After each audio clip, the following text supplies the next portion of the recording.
I wanted to talk to you today about emotional polyamory, divorce, and conscious uncoupling.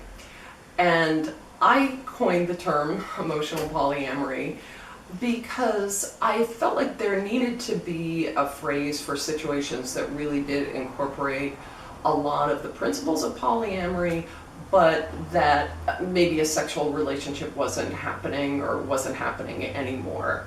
And I had such a situation in my life where my husband of 25 years, we both had new partners, and we created a duplex out of our single family home.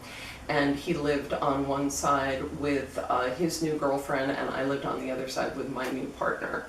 And it incorporated a lot of the things that I love about polyamory. My new partner really understood how much I loved my husband, who became my former husband of 25 years. We were in a huge transition period, but my new partner really accepted that I had known him and been connected with him for 25 years and was so, he in many ways was my best friend. I love him and love him still, loved him then, love him still now. And this was just something that we all accepted and moved forward and created this situation.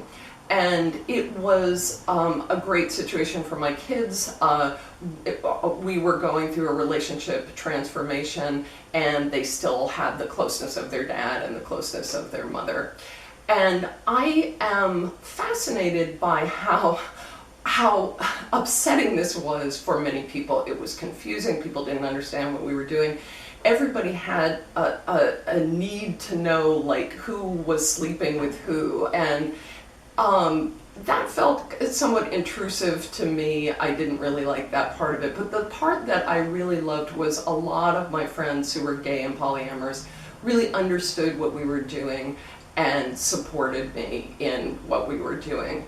And I was very shocked, maybe shocked isn't the right word, sort of appalled when Gwyneth Paltrow started talking about the fact that she was getting a divorce and she wanted to do it consciously, and she still had this connection with her husband, and she still considered them a family, and she still wanted to raise the kids in a unified kind of way, and how criticized and made fun of she was. That was disconcerting.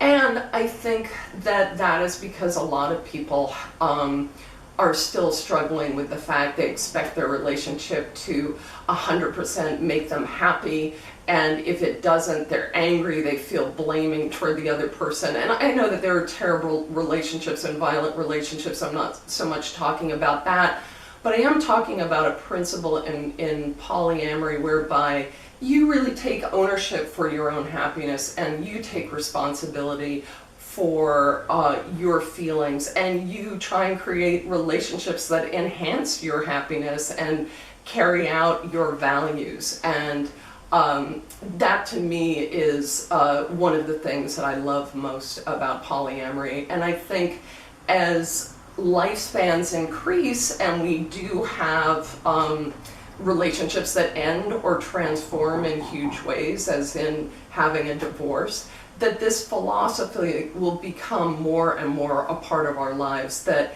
it's not a failure to have a relationship transform or end. It can, and you can still have a great love and connection with that person that you loved for so many years.